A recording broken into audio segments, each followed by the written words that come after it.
नमस्कार दोस्तों, मेरा नाम विनोद कुमार मिश्रा है। मैं आपको अपने YouTube में स्वागत करता हूँ।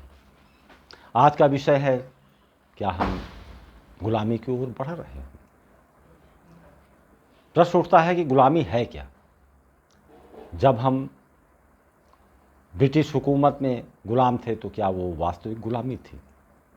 बेशक यदि राष्ट्रीय दृष्टिकोण से देखेंगे तो वो गुलामी थी, क्योंकि हजारों कोस दूर बैठे उन्होंने हमारे ऊपर शासन किया, हमारे ऊपर अत्याचार किया, हमारी अस्मिता से खिलवाड़ किया। परंतु हम पूर्ण रूप से उनके गुलाम नहीं थे। यदि गुलाम होते, गुलाम का तात्पर्य है अपनी स्वायत्तता को किसी के सामने समर्पित कर देना।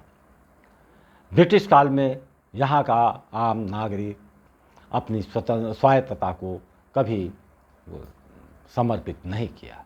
अगर समर्पित करता तो ब्रिटिश हुकूमत के खिलाफ आवाज़ बुलंद न करता, क्योंकि गुलाम की कोई चेतना नहीं होती है। फिर हम अपनी चेतना बनाए रखने के लिए संघर्ष किए और लोकतांत्रिक व्यवस्था का जन्म हुआ। अब लोकतंत्र में हमने कल्पना की थी कि सभी व्यक्ति पूर्ण रूपेण से स्वतंत्र हैं। पूर्ण रूपेण से स्वतंत्रता का तात्पर्य कोई किसी पार्टी के प्रति समर्पित नहीं होगा, कोई किसी से इतना समर्पित नहीं हो जाएगा कि वो अपनी स्वतंत्रता को ही खो दे। फिर आपने देखा कि उस समय गरीबी थी, बहुत से गरीब लोग थे जिनको अनुग्रह के रूप में अन्न दिया गया। उस समय खैर आवश्यकता भी थी, बात को एक अनुदान दिए गए, लोगों के अंदर एक प्रवृत्ति जागी कि अनुदान लेने की प्रवृत्ति जागी। कौन अनुदान दे रहा है उसके प्रति उसकी आस्थाएं बढ़ी। उन आस्थाओं के चलते 6 दशक तक वो ऐसी राजनीतिक पार्टी सत्ता में बनी रही। दूसरे भी राजनीतिक दल सत्ता की होड़ में थे। उन्होंने कई आदर्श सामने रखे, जैसे राष्ट्रवाद का नारा दिया, धार्मिक पुनर्जागरण की बात कही। जो आपका धार्मिक रूप से मिट गया था, अस्तित्व मिट रहा था, उसको पुनः अस्तित्व में लाने का वादा किया। आपने सोचा कि राष्ट्र है, राष्ट्रवाद के चलते हम सुरक्षित होंगे। अगर शताब्दियों से हमारी आस्था जो कुंठित थी उसको एक नया जीवन मिलेगा तो आप सफल हो जाएंगे। लेकिन इतना ही पर्याप्त नहीं था। इसके बावजूद जब वो सत्ता में नहीं आए तो उनकी पैनी दृष्टि थी कि आखिर जो सत्ता में शासन कर रहा है वो क्या कर रहा है, जिसके कारण बहुसंख्यक लोग अपनी आत्मा को उनके सम्मुख समर्पित कर चुके। उन्होंने देखा कि पूर्व की राजनीतिक पार्टी बहुत से लोगों को मुफ्त में खाद्यान्न मुहैया करा रही है, उनको अनुदान के रूप में बहुत कुछ दिया जा रहा है। वो विचारवान व्यक्ति थे कि जब तक हम यहाँ की पब्लिक को कुछ मुफ्त में नहीं देंगे तब तक पब्लिक हमारी विचारधारा के सम्मुख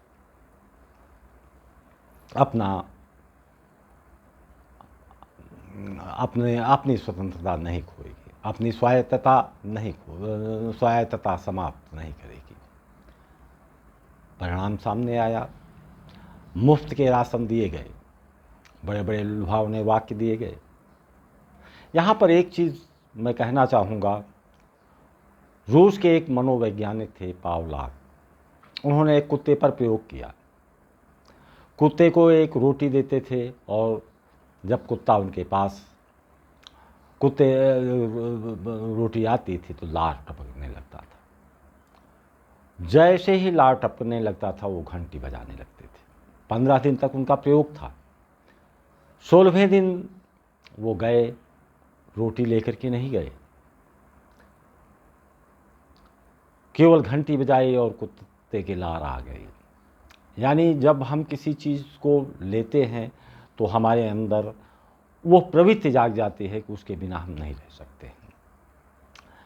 दूसरा उदाहरण, आप स्वयं अनुभव कर सकते हैं कि आपके पास पड़ोस में कोई भी व्यक्ति हो जो निर्धन हो, जिसको जिसकी सहायता की आवश्यकता हो, ऐसे आदमी को चुनें और उसे कुछ ना कुछ आर्थिक लाभ दे दें। आप 1 महीने का प्रयोग करके देखें, फिर वो आदमी अपनी स्वायत्तता आपके सम्मुख समर्पित कर देगा। वो आपका गुलाम बन जाएगा। यदि वो ऐसा नहीं करता है तो आप उसको एहसान फरामोश भी कह देंगे। लोगों से बताएंगे कि मैंने इसके ऊपर इतने उपकार किए हैं, लेकिन आज ये देखो हमको ही उत्तर दे रहा है। लोग भी कहेंगे नहीं, वास्तव में ये एहसान फरामोशी है। आपको कष्ट कहाँ हुआ कि हम अनुग्रह दे रहे हैं और इसने अपनी स्वायत्तता मेरे सम्मुख समर्पित नहीं की। आप तो गुलाम देखना चाहते हैं। बेशक वर्तमान समय में कोई खाद्यान्न मुफ्त देने की बात करता है तो कोई पैसा देने की बात करता है। एक बात तो अच्छी तरह से समझ लीजिए कि राजनीतिक दल कभी सही नहीं बोलते। वो वही बोलेंगे जो आपको प्रीतिकर लगे। आपको प्रीतिकर लगे, उसके लिए ज़रूरी है कि वो आपके स्वार्थों को, आपके हितों को आपके सामने रखे। धीरे धीरे जब वो आपको प्रीतिकर लग जाते हैं, तब वो कुछ अनुग्रह देने लगते हैं, जिसको आप सहज स्वीकार कर लेते हैं। पक्ष में भी तर्क देंगे कि अगर हमको मुफ्त का राशन मिलता है या हमें मुफ्त का पैसा मिलता है तो इसमें अड़चन क्या है, इसमें बुराई क्या है। वहाँ पर आप ये भूल जाते हैं कि यही स्वार्थ जयचंद ने किया था, यही स्वार्थ मीर जाफर ने किया था। उनका स्वार्थ थोड़ा लंबा था और इन्हीं स्वार्थी प्रवृत्तियों के कारण हम न जाने कितने बार गुलाम हुए थे। जब आप किसी का अनुग्रह मुफ्त का लेंगे, उसका उपयोग करेंगे, तो जाने अनजाने उसके प्रति आपके अंदर श्रद्धा जागेगी। वहाँ पर आप पात्र और अपात्र का भेद नहीं करेंगे। ऐसी दशा में उस अनुग्रह को पाने के लिए आप उस पूर्ण समर्पित हो जाएंगे, अपनी पूर्ण स्वतंत्रता खो बैठेंगे। दूसरा उदाहरण दीजिए, आप किसी भिखारी को हफ्ते में कुछ पैसा देते, आप देखेंगे जब आप जाएंगे तो दूर से वो अनुग्रहित होगा और अपनी आस्था आपके सामने समर्पित कर देगा। ऐसी दशा में जब आप अनुग्रह लेने की आदी हो जाएंगे, एक लंबे समय तक उन अनुग्रहों में चलेंगे, तो आपका आत्मगौरव प्रभावित होगा। आप अपनी स्वायत्तता उसके सम्मुख खो बैठेंगे और ऐसी दशा में बिना पात्र और अपात्र का विचार किए हुए आप उसका चयन करेंगे। इसलिए अनुग्रह प्राप्त करने की मानसिकता से आपको दूर होना होगा, अन्यथा आने वाली पीढ़ी जब उसी अनुग्रह को पाने की अभ्यस्त हो जाएगी तो वो गुलामी की दलदल में फंस जाएगा, क्योंकि वो तो अपनी स्वायत्तता समर्पित कर देगा। यदि आपको चयन करने में दिक्कत आ रही हो कि सभी तो ऐसे हैं, तो आप उसमें से किसी का चयन न करें, लेकिन जिसका भी करें उस व्यक्ति का करें जो आपके आत्मगौरव की रक्षा करने में समर्थ हो। आत्मगौरव के लिए आपको मुफ्त का राशन नहीं चाहिए, आत्मगौरव के लिए आपको मुफ्त का पैसा नहीं चाहिए, आपको अवसर चाहिए। उन अवसरों को देने की प्रतिबद्धता सरकारों का है। वो अवसर दें, आप श्रम करें और अपने बुद्धिबल से आगे बढ़ें, तभी आपका आत्मगौरव कायम रह सकता है, तभी आप अपनी स्वायत्तता को किसी के सामने समर्पित करने के लिए विवश नहीं होंगे। आशा है वीडियो अच्छी लगी होगी। अगर अच्छी लगी हो तो कृपया लाइक करें और सब्सक्राइब करना ना भूलें। जय हिंद।